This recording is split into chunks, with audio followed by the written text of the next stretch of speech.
Yes, hi guys. How's everyone? This is Saad here from Mata Mechanics, Al Quoz, Dubai. So today I'll show you one of our project. It's G-Class G63 2022. Had a very bad accident.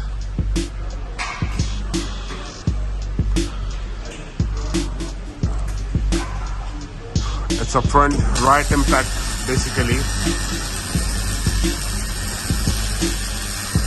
The chassis got damaged.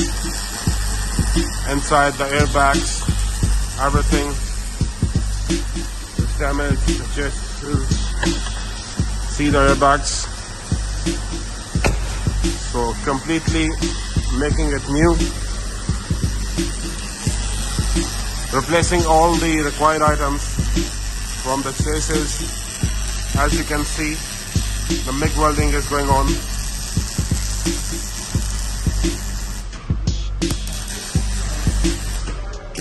So the damage is like the chassis, both sides, like the bonnet, the fenders, the bumper, the reinforcements, some engine parts, even the differential of the car got damaged.